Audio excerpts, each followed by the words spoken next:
São estas, Juízes 3, são estas as nações que o Senhor deixou para pôr à prova todos os israelitas que não tinham visto nenhuma das guerras em Canaã. Fez isso apenas para treinar na guerra os descendentes dos israelitas, pois não tinham tido experiência anterior de combate.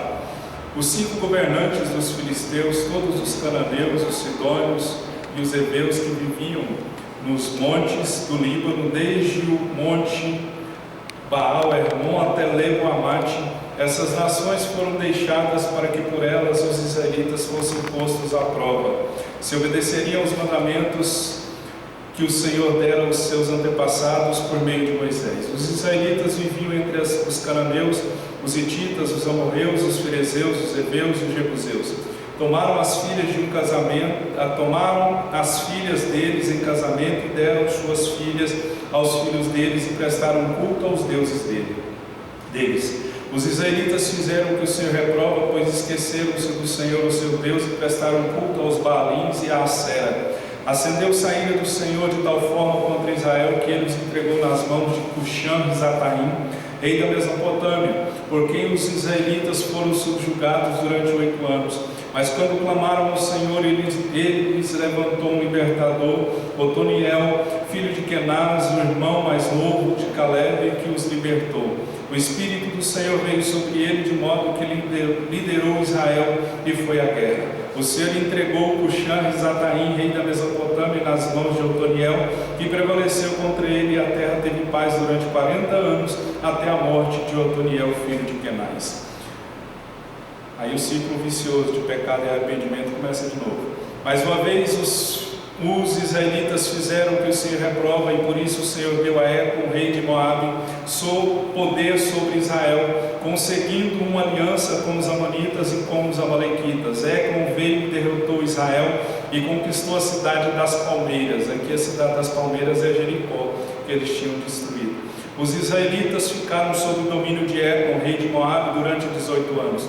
Novamente os israelitas clamaram ao Senhor, que lhes deu um libertador chamado Eude, homem canhoto, filho do benjamita Gera. Os israelitas o enviaram com pagamento de tributos a Ecrom, rei de Moabe.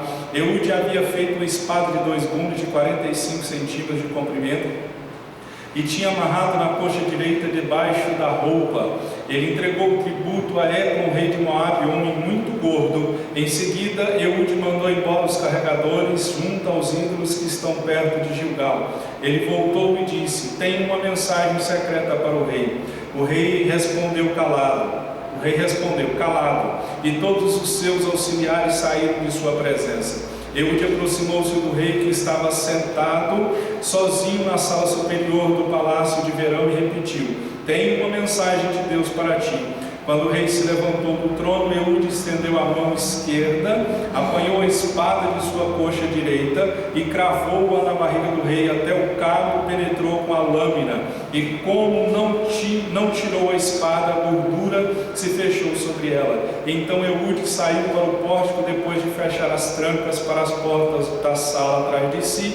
Depois que ele saiu, vieram os servos e encontraram trancadas as portas da sala superior e disseram: ele deve estar fazendo suas necessidades em seu cômodo privativo. Cansaram-se de esperar, e como ele não abria a porta da sala, pegaram a chave e abriram. E lá estava o seu senhor caído no chão morto. Enquanto esperava, Eude escapou, passou pelos ídolos e fugiu para Seira. Quando chegou, tocou a trombeta nos montes de Efraim, e os israelitas desceram dos montes com ele à sua frente.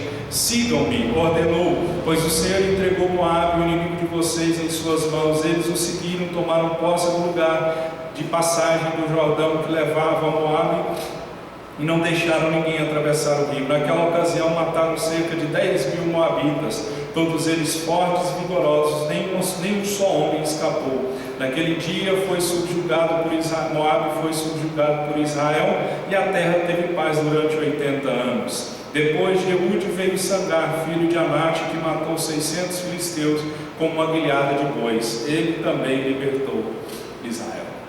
Amém?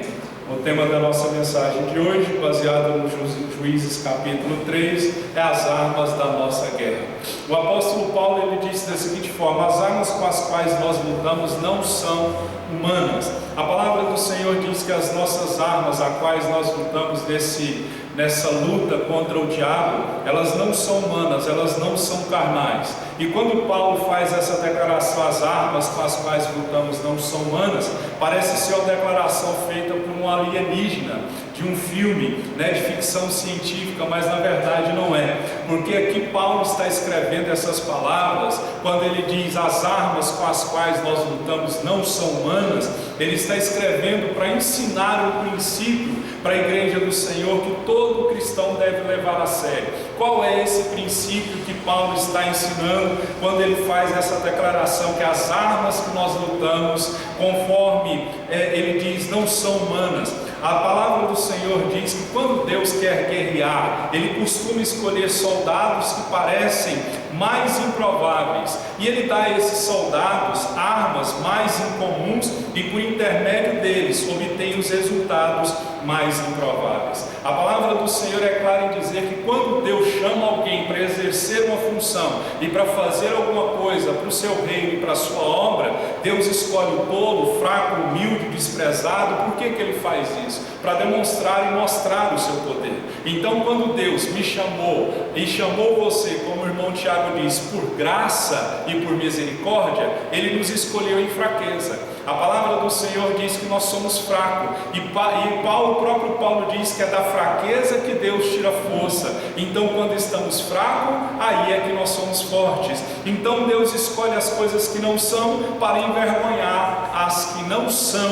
Por que Deus faz isso? Pega o tolo, o fraco, o pequeno, o desprezado, para demonstrar o seu poder. Porque Deus não permite que ninguém se vanglorie na sua presença. Então, quando Deus faz um sinal grandioso, um prodígio, um milagre que seja, através de uma pessoa que aos olhos da sociedade, ela é fraca, ela é tola, ela é humilde, ela é desprezada, a glória vai ser dada a quem?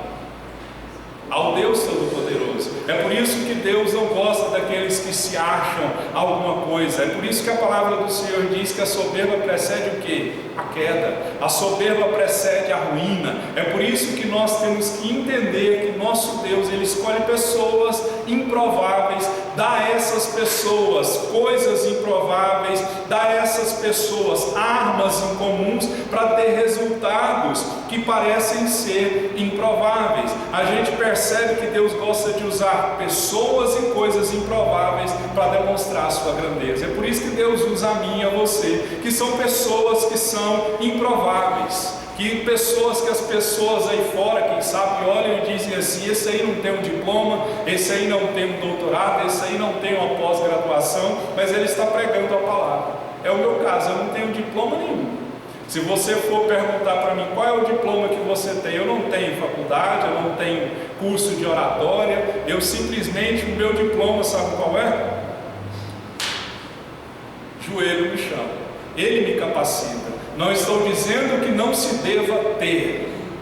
Tenha, estude, procure, mas no meu caso eu não tive. Eu fui chamado, mesmo eu não querendo. Eu conto sempre a história que quando eu fui chamado para... Deus começou a me chamar, fez-se uma vigília na antiga igreja que a gente congregava, e eram jovens que estavam organizados, e fez-se uma gincana. E a gincana era o sorteado, a gincana meio boba, né? O sorteado no sorteio ia ter 15 minutos, como eu dei para o Tiago hoje, 15 minutos, ele não falou 15, está devendo 10, falou 5, está devendo 10. Aí o que aconteceu? Brincadeira. Aí o que aconteceu? O sorteado no sorteio da igreja toda seria o pregador da noite. Ele teria uma oportunidade de pregar nessa vigília. Tirou-se o nome, adivinha de quem? O meu. Eu não tinha essa facilidade e essa liberdade que eu tenho hoje. Hoje, se você me der a oportunidade, eu vou falar. Isso é costume para mim, já se tornou normal, já se tornou mais fácil. Mas naquela época eu não tinha essa facilidade. Eu conto a história que quando eu comecei a pregar, eu segurava o microfone com as duas mãos e pressionava ele no peito assim. Por que eu fazia isso? Porque eu tremia. Eu não bebia água durante a pregação, porque se eu bebesse água, eu derramava água, porque eu tremia, me dava, perdão pela expressão, me dava diarreia, me dava nervoso, eu ficava preocupado, eu ficava ansioso. Hoje, para mim, é uma facilidade pregar. Isso tirou-se o meu nome, e sei lá por que cargas d'água deu um problema lá, tiveram que fazer um novo sorteio. E eu logo levantei minha mão a Deus e disse a Deus, graças a Deus, Deus me livrou. Passou de mim o cálice, não vai ser eu que vou pregar. Fez-se um novo sorteio, adivinha de quem? No meio de mais de 100 pessoas, qual nome foi tirado? O meu nome.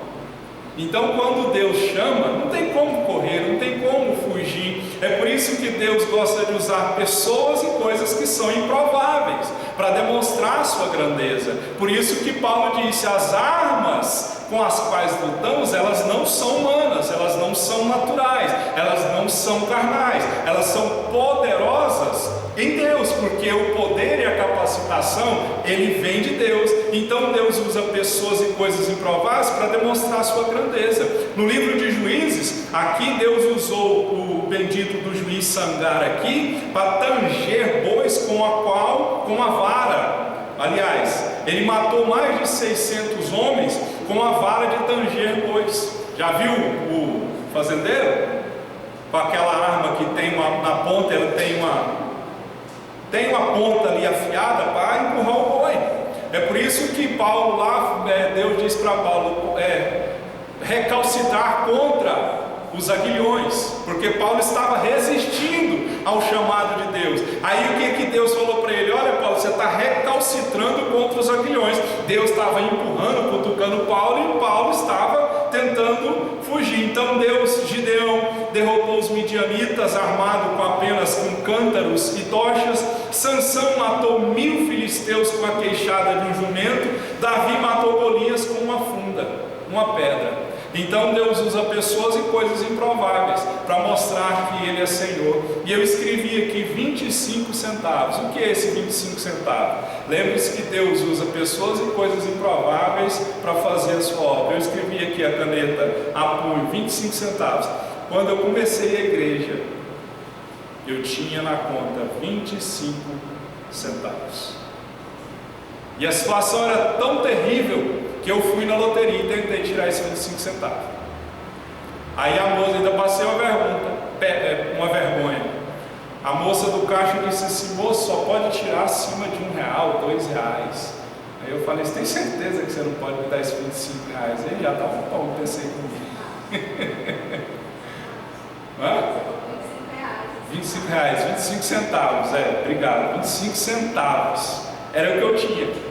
E nós estamos de pé quando Deus falou para mim, você vai começar uma igreja, era isso que eu tinha na conta. Mas Deus usa coisas e pessoas improváveis. Basta você se colocar na posição, usar o que você tem em mãos, que a glória vai ser dada a Deus e o negócio vai começar a andar. Então nenhuma academia militar oferece esse curso para os seus soldados. Usar cântaro, tocha, queixada de jumento, funda, exército nenhum oferece esse tipo de arma. Então Deus ele faz esse tipo de coisa para mostrar que Ele tem poder. É Ele que tira rei e coloca rei.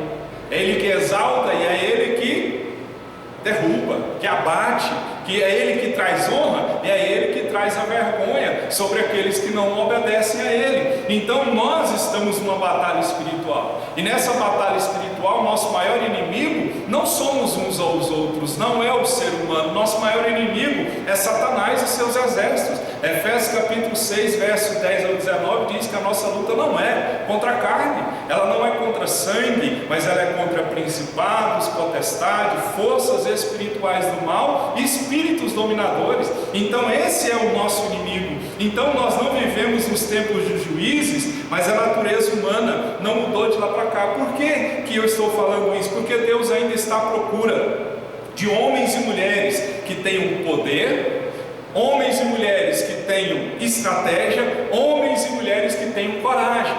Porque aqui a gente percebe que são esses 3 elementos que mostram como Deus usou esses 3 juízes, que esse texto diz aqui. Infelizmente eu creio que não vai dar para falar tudo, que o Tiago falou muito. 5 minutos, está pegando 10. São esses 3 elementos, São esses três elementos que nesses três juízes, que estão aqui no livro de Juízes 3, que é Otoniel, Eude e Sangar. Cada um desses três homens tinha um desses elementos ou uma dessas qualidades para libertar o povo de Israel de inimigos que sobrevinham sobre eles. Então são esses três elementos que nós precisamos ter no nosso coração. Aqui nesse capítulo, 3 juízes foram levantados como homens para libertar o povo do Senhor. Como eu acabei de dizer, foram Otoniel, Eude e Sangar. Deus usou Otoniel dando a ele poder, a Eude deu a ele estratégia e por fim a Sangar deu coragem para que ele pudesse destruir o inimigo. E é sobre isso que nós vamos falar, quais foram as armas que Deus usou esses homens para destruir os inimigos de Israel. Então a gente percebe, a primeira coisa que o texto diz, que Deus levantou Otoniel para demonstrar o seu poder. Porque o verso 1 e ao verso 4, a história que nós estamos estudando, como eu falei, sempre nós vamos ouvir, e eu fazendo aqui, eu falei, mas está repetindo, parece que eu vou pregar a mesma coisa. O livro de Juízes é assim, é uma repetição de erro. Entra um juiz, o povo obedece, teme a Deus, segue a Deus, adora a Deus. O juiz morre, o povo, ao invés de seguir na piedade, seguir na adoração e consagração a Deus, bastava o juiz morrer, o estado daquele povo se degradava ainda mais. Então a gente percebe que por eles não terem expulsado aquelas tribos que ficaram, as tribos que ficaram na terra prometida, eles praticaram a política da boa vizinhança. Só que essa política da boa vizinhança acabou derrotando Israel de dentro para fora. Eles deixam os inimigos deles dentro do país que eles estavam vivendo, dentro da terra que eles estavam vivendo, e eles foram destruídos de dentro para fora. É como se fosse um câncer. Eles foram destruindo e foram morrendo pouco a pouco. Então, por vezes, Satanás vem como um leão devorador, mas com frequência ele aparece como uma serpente enganadora. Então a gente percebe que ao invés de Deus julgar esse povo, ao invés de Deus condenar o povo de Israel, sabe o que Deus fez? Deus usou de misericórdia para com esse povo. Porque a gente percebe que Romanos 8, 28 já era válido naquela época. Por que o texto aqui do verso 1 ao 4 diz que Deus permitiu com que povos ficassem morando lá? Por que Ele permitiu isso? Porque Deus iria usar os inimigos para treinar o exército de Israel. Porque a nova geração que não temia Deus, que não conhecia Josué, eles não eram preparados para a guerra, eles não tinham lutado na guerra. E a gente percebe que eles tinham que aprender a guerrear, eles não tinham experiência em guerra. Então a gente percebe que eles precisavam ser treinados. Porque se você aprender e analisar a história da Bíblia, mais à frente Saul ia precisar de exército, Davi ia precisar de exército. E se eles não tivessem sido treinados, provados através da guerra, eles não teriam sido um exército de guerra, essa nova geração. E o que eu aprendo com isso? Tiago capítulo 1 diz que Deus prova aqueles que são chamados. Todos nós aqui estamos sendo provados, já fomos provados ou vamos ser provados por Deus. Sabe quando que a provação vai acabar? O dia que nós morremos. Só isso. Caso contrário, nós seremos provados todos os dias. Todos os dias nós vamos ser provados, porque a gente tem que entender o seguinte: uma fé que não foi provada não é digna de confiança. Lembra que eu falei que Deus me chamou para estar aqui, para pregar para você? Quem sabe você não suportaria o que eu tive que suportar, ou o que eu tenho que suportar atualmente. Porque ser pastor é assim. Funciona mais ou menos assim, ser pastor. Se você faz alguma coisa para a igreja, com a igreja, as pessoas falam que você está fazendo demais.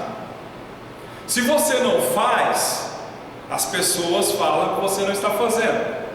Se alguém de vocês fica doente, o pastor não liga e não vai atrás, o pastor não ama e não dá atenção. Mas quando o pastor está doente, está morrendo, e ninguém vem atrás, se o pastor reclama, Então funciona mais ou menos assim ser pastor, mas foi Deus que me chamou.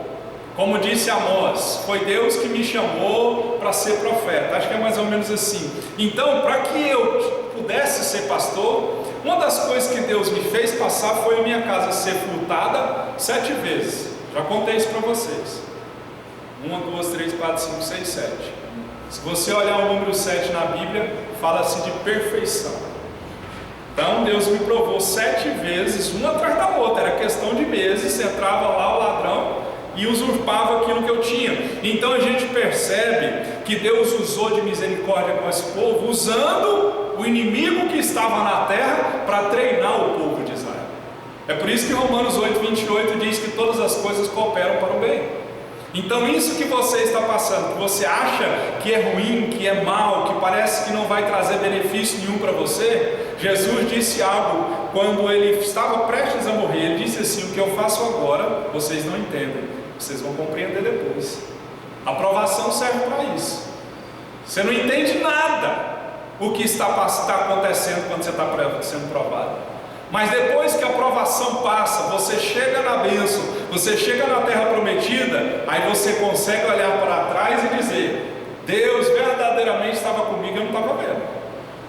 Hoje eu sou o que eu sou porque lá atrás eu fui provado, fui testado. Hoje eu consigo ficar sem salário, sem 13º, sem carteira assinada, sem benefício nenhum, porque a minha fé está fundamentada não aqui na igreja, não aqui nas ofertas ou nos dízimos. A minha fé está fundamentada no Deus que me fez uma promessa. Porque o dia que faltar aqui, o dia que a igreja não conseguir suprir aqui, lá de fora Ele vai trazer para alguma coisa, porque foi Ele que me chamou. Então a gente tem que entender isso, que uma fé que não é provada não é digna de confiança. Deus testou e usou as nações que ficaram na terra, que eles mesmos não tiraram. Deus converteu o mal que eles mesmos tinham provocado para trazer bem para eles, para preparar eles para a guerra. Então com Deus tudo coopera para o bem. Com Deus tudo vai cooperar para o bem. As coisas ruins e as coisas boas, tudo vai cooperar para o seu bem. Aprenda isso. E Deus mais uma vez se irou contra o seu povo. O verso 5 ao 8 diz que Deus se irou com o seu povo e permite que Israel fosse atacado mais uma vez. E porque a gente percebe, Deus usou um povo para atacar. Por que Deus permitiu que essa nação fosse atacada novamente? Porque Deus fez Israel para ser um povo diferente, para ter separação. Como o Tiago diz, não é que nós vamos só conversar com o crente e viver só no meio de crente. Se fizermos isso, nós vamos virar uma seita. Não, é igual o barco. O barco está na água, mas a água não está no barco. Deu para você entender? Nós estamos no mundo, mas não somos do mundo. Nós somos luz em meias trevas. Então quando nós permitimos que a água entre no barco, aí o barco vai afundar. Então nós estamos no mundo, mas não vivemos no mundo. E Israel não entendeu isso. Deus colocou uma separação entre Israel e os seus vizinhos pagãos. Eles não podiam misturar os costumes que eles tinham. E essa separação não era porque Israel era melhor do que as outras nações, era porque Israel era diferente. Eu não sou melhor do que outra pessoa lá fora, você não é melhor do que outra pessoa lá fora, mas nós temos diferença. A igreja tem que vencer, não é pela conformidade, é pela diferença. Quando nos conformamos e nos adequamos aos padrões do mundo lá fora, nós não estamos fazendo a diferença. Aí o sal perdeu o seu sabor. Jesus diz: o sal que perde o seu sabor não serve para nada. Já comeu uma comida sem sal? Comida sem sal é ruim, comida sem tempero é ruim, mas pega uma cozinheira boa que tempera bem, põe a pimentinha ali no ponto, o sal no ponto, a cebolinha no ponto, a comida vai ser outra. Então a gente percebe que Israel foi contaminado e acabou fazendo tudo que Moisés tinha advertido para eles não fazerem. Sabe o que eles começaram a fazer? Os homens se casaram com mulheres pagãs e as mulheres se casaram com homens pagãos. E aos poucos eles pararam de adorar o Deus de Israel e passaram a adorar os falsos ídolos, os falsos deuses. O mesmo erro que Salomão cometeu. Salomão estava indo bem a vida dele, mas no finalzinho da vida dele ele fez besteira.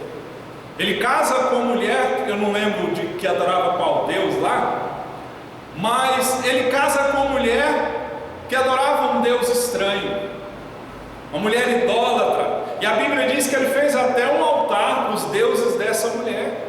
Então a gente percebe que aos poucos eles param de adorar o Deus de Israel por terem feito casamento com pessoas que não temiam ao Deus de Israel. Por isso que Deus ficou irado com esse povo.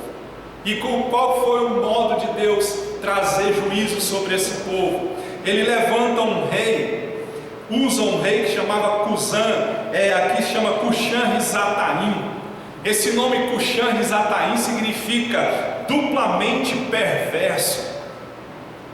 E Israel ficou sob o domínio desse povo por 8 anos.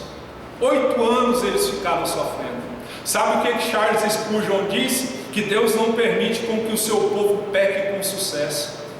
Deus não vai permitir que eu e você pequemos com sucesso.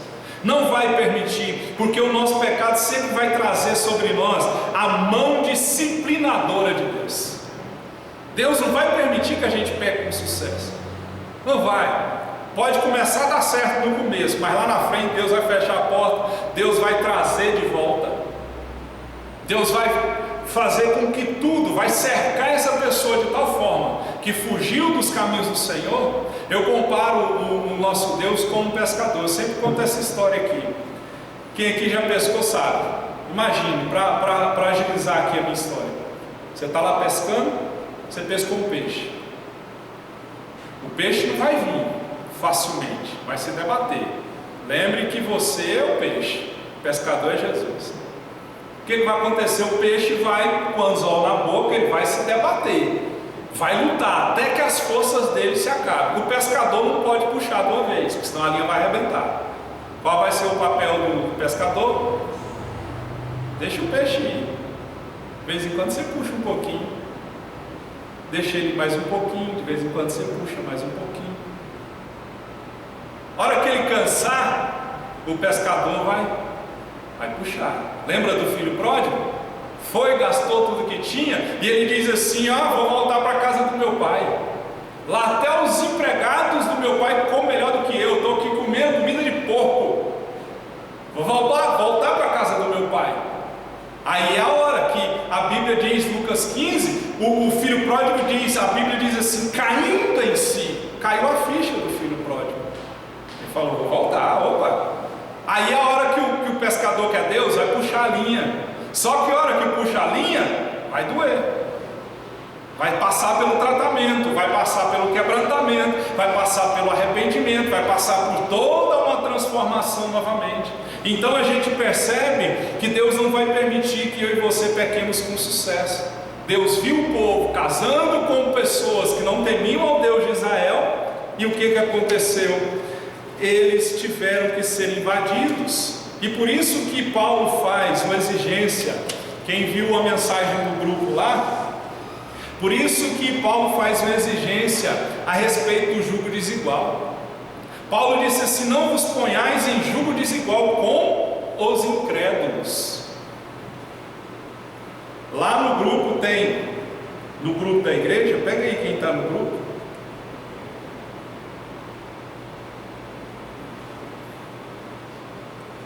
Acho que só a Malu ali que não está, né, Malu? Eu não tenho celular. Tem celular não? Foi assaltada. Foi assaltada? Vamos orar para Deus te dar um celular em nome de Jesus. Né? Que dia que você foi assaltada? Eu fui assaltada no Piauí. Eu estou só com um mês aqui. Ah, tá. Eu moro no Piauí. Vamos orar para Deus te dar um celular. Vamos pedir uma oferta aqui e nós compramos um celular para você. Às vezes alguém tem um celular que não usa mais, aí para Malu. Malu é Manu? Malu. Né? Tá aí, ó, no grupo aí, ó. Eu ia passar aqui, mas o bendito Data Show quebrou de novo. Nós vamos comprar um outro Data Show. Só que eu preciso da sua oferta, do seu dízimo para comprar um Data Show. Não vou arrumar isso mais não. É 700, 800 reais para trocar a lâmpada disso aí. E eu troquei, não tem 6 meses, ela já está queimando de novo. Quando acende aquela luz vermelha ali, ó, é porque ele estragou. Aí tem que trocar a lâmpada. Eu terminei de pagar esses dias, já tem que trocar de novo. Então eu vou orar, ainda não temos condição, nós vamos orar para comprar outro data show. E para isso nós precisamos de oferta. Então, voltando aqui, Paulo faz uma exigência a respeito do jugo desigual. E aqui a gente percebe 2 animais sobre o jugo, né? De aquela canga que coloca sobre o boi.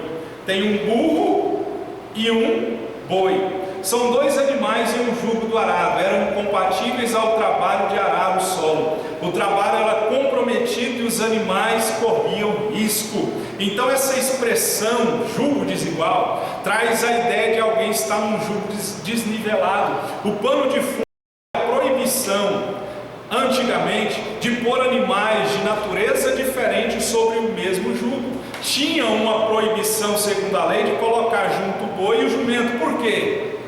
Não podia fazer o cruzamento desses animais, porque o boi era limpo, segundo a lei, e o jumento era impuro.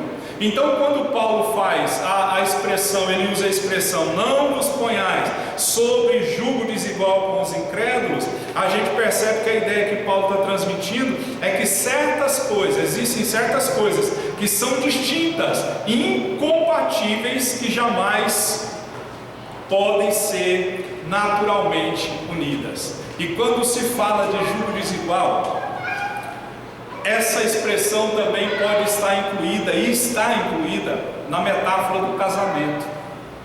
Paulo, ele ordena, a palavra do Senhor diz que o casamento entre um crente e um incrédulo, um descrente, está em desacordo com a palavra do Senhor. Isso é difícil para quem está solteiro, pôr na cabeça que ele tem que casar com quem teme a Deus, com quem serve a Deus, com quem serve ao Deus que ele serve. Porque se casar com quem não teme a Deus, com quem não adora Jesus Cristo, que foi morto na cruz, o Deus que você adora, vai te dar trabalho. Vai acontecer o que aconteceu com Israel aqui, vai se contaminar e vai se afastar, porque é mais fácil o sujo sujar o limpo do que o limpo limpar o sujo. É mais fácil. É a coisa mais fácil porque esse princípio de jugo desigual foi falado para Israel várias vezes, por Moisés, por Josué, pelos profetas, mas eles não ouviram e eles não obedeceram. Aí você pode dizer, a pessoa casou com um descrente. Nesse caso de um crente já estar casado com um incrédulo, essa passagem não autoriza separação ou divórcio. Não. Casou, a Bíblia diz, a morte separa. Pastor, e agora? A Bíblia diz assim, que a mulher que é crente vai santificar o marido, e o marido que é crente vai santificar a mulher através da sua vida, do seu testemunho, da sua oração. Só que isso demanda tempo, suor, esforço, trabalho, renúncia, dedicação, e pode durar anos para uma pessoa se converter. É por isso que quem está solteiro, pense, analise, ore, porque a sua vida foi feita para ter uma pessoa do seu lado, mas não uma pessoa que não teme ao Deus que você serve. Amém? Deus trouxe salvação através de Otiniel, porque a gente percebe que esse povo, Deus se atentou para a situação que esse povo estava passando.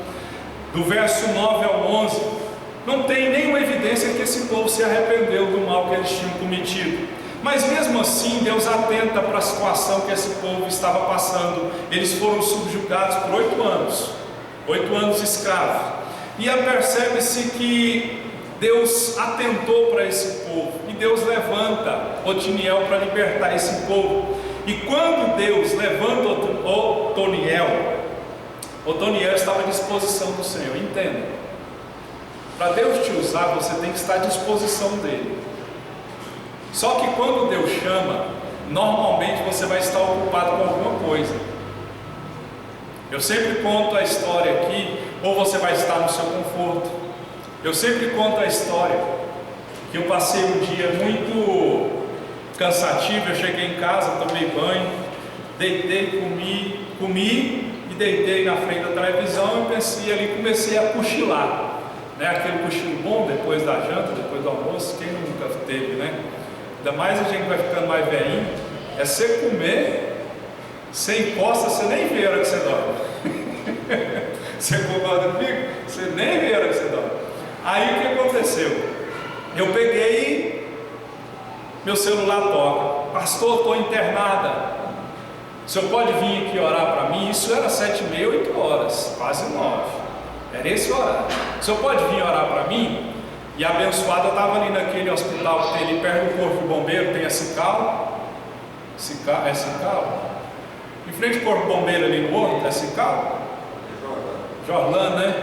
Tem a Jorlan, tem uma pracinha para cima da Jorlan, tem um hospital. Ela estava naquele hospital. Cheguei lá, sou pastor da fulana de tal, vim aqui para orar para ela. E o rapaz falou: não, você não pode entrar não, fora do horário de visita. Não, mas eu sou pastor dela, eu quero orar por ela. Insisti e nada, não me deixaram entrar. Entrei no carro, liguei: ó, fulana, não me deixaram entrar. Não, pastor, não precisa mais não, eu já sarei, já estou boa. A vontade de entrar, meter o pé naquela porta, ir lá pôr a mão na cabeça dela, segurar bem forte, balançar a cabeça dela, e falar: não, agora você vai receber minha oração. Mas qual que é a moral da história? Quando Deus chamou Otoniel, ele estava à disposição do Senhor. Deus não queria, não era abençoar ela simplesmente, Deus queria ver a minha obediência, Deus queria ver a minha prontidão. Então Deus quer ver a sua obediência, Deus quer ver a sua prontidão para fazer alguma coisa. E normalmente Deus nos chama, às vezes você está lá dormindo, você está deitado, você não consegue dormir, vira para um lado, vira para o outro, vira para um lado, vira para o outro. Qual que é a primeira coisa que a gente vai fazer? Sai, Satanás, em nome de Jesus, está repreendido, capeta, deixa eu dormir em paz, em nome de Jesus. E às vezes não é o capeta, é Deus que não está te deixando dormir. Para quê? Para você orar para alguém, para você interceder por alguém, para você chorar por alguém, porque alguém está passando por alguma dificuldade. Irmão, um dia um dia eu queria que vocês sentissem só um pouquinho da agonia que eu sinto todo dia, 24 horas por dia, da pressão de saber o problema, de ter os meus problemas e saber o problema de mais 100 na minha cabeça. Aí eu estou assim, olho para um lado, eu estou no carro, Deus abençoa o fulano. Aí eu estou lá em casa lendo a Bíblia, Deus abençoa o ciclano, Deus abre a porta, Deus cura, Deus abençoa o casamento, Deus abençoa o filho. É 24 horas por dia, a cabeça de um pastor fica desse jeito, um turbilhão. E eu estou precisando de férias. Vocês oram para Deus me dar férias. Já tem 3 anos, eu estava fazendo as contas, tem 3 anos que eu fui para a praia, o mar já está me chamando, vem, eu já até sinto a brisa do mar. Dinheiro eu não tenho não, mas é cada plano que a gente olha na CVC.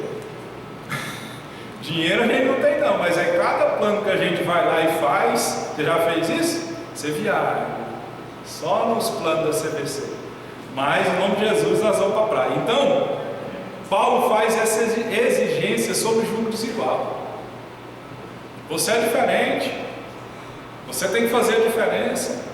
Então a gente percebe, eu já tinha falado sobre o julgo desigual, é aqui embaixo. Quando Deus chamou Otoniel, ele estava à disposição. Deus me chamou, eu lá cansado, já querendo descansar, Deus me chamou para ver minha obediência, a minha disposição. E aí, quando Deus te chamar, você vai dizer: eis-me aqui, envia-me a mim? Ou vai dizer: eis-me aqui, envia ele ali? E às vezes Deus está te chamando para te dar poder, para você ajudar e fazer Deus usar você para libertar alguém. E às vezes nós estamos dizendo: não, Senhor, eu não. E a gente percebe que o segredo da força de Otoniel não era a arma humana, era o poder de Deus em ação. Zacarias 4,6 diz: não por força, nem por violência, mas pelo meu espírito, diz o Senhor dos exércitos. Então Otoniel tinha uma fé corajosa e tinha disposição de encarar o inimigo. Ele libertou a nação da escravidão e serviu como juiz por 40 anos. Por quê? ele estava na onde Deus queria que ele estivesse. Ele estava na brecha. Ezequiel diz: procurei alguém que se colocasse na brecha e não achei. E eu quero dizer para você, Deus vai usar você em situações improváveis, com pessoas improváveis e em lugares improváveis. Lembra da serva de Naamã? A serva de Naamã foi tirada do seu país, foi tirada da sua família, do seu convívio familiar, e foi levada para dentro da casa de um leproso. E a gente sabe que antigamente, leproso para Israel, ele tinha que ficar afastado, ele não poderia viver nem conviver. Quem temia a Deus não poderia tocar, não poderia nem estar próximo.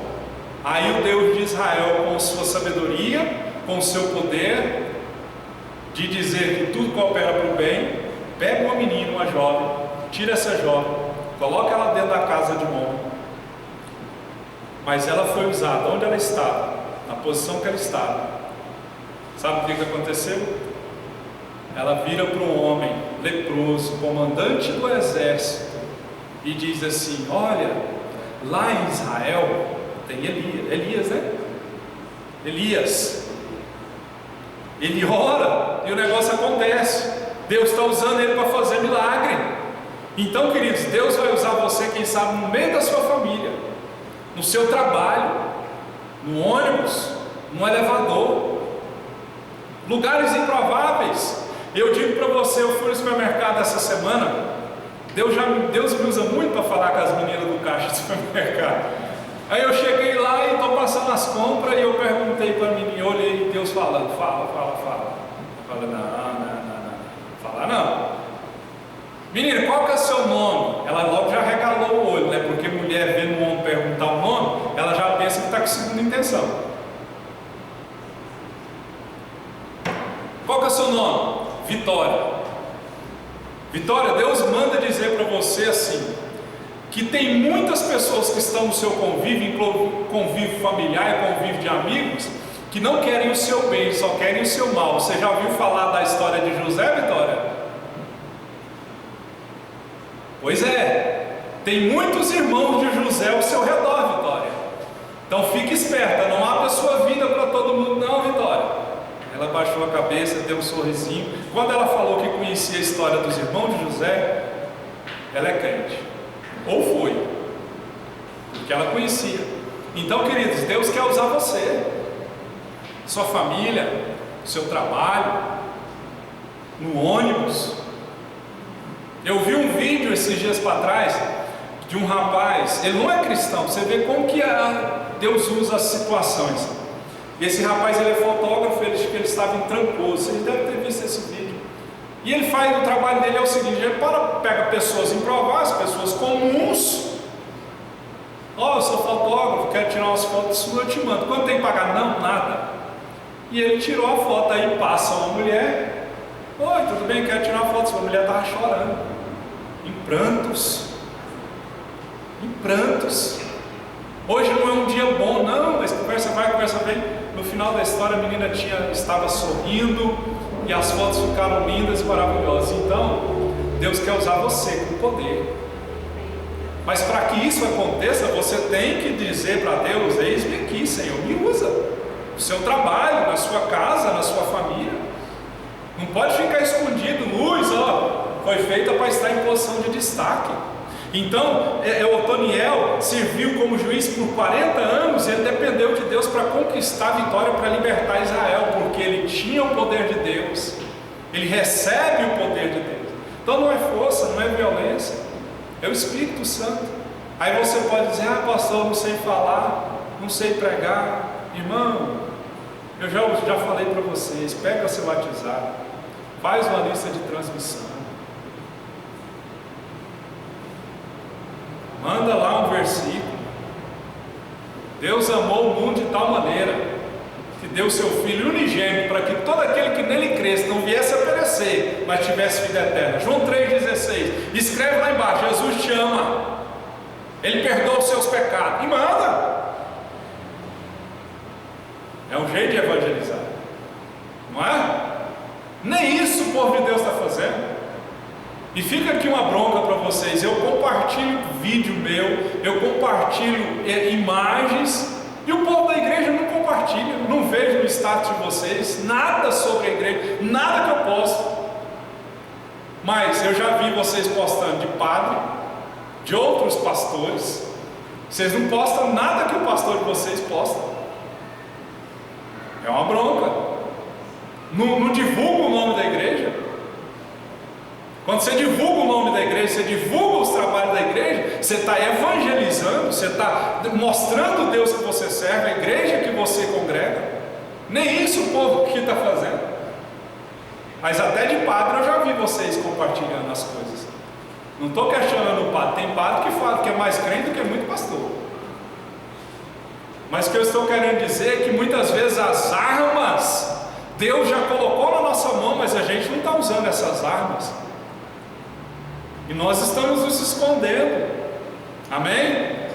Eu quero ver vocês compartilharem meus negócios. Eu compartilhei aqui, ó. Quer ver? Esse do jugo desigual aqui, ó. Pega seu celular, pega essa imagem, escreve, compartilha. É o meio de você evangelizar.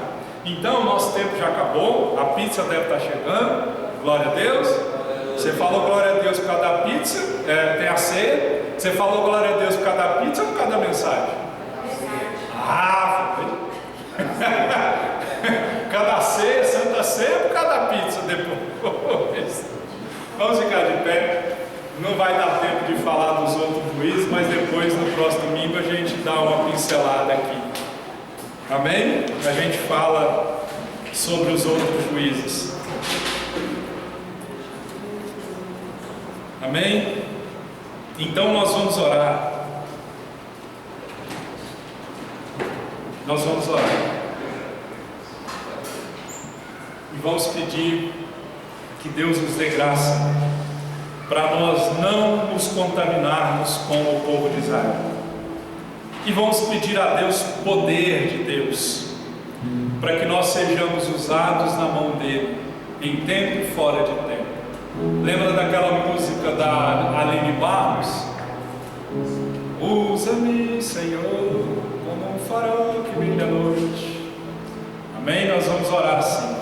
Pai, eu oro por mim e pela tua igreja, te pedindo em nome de Jesus o Senhor, que o Senhor derrame graça sobre a nossa vida, para que em nome de Jesus nós possamos andar em santidade, andar em comunhão com o Senhor e com a sua palavra, porque o Senhor está usando situações que são adversas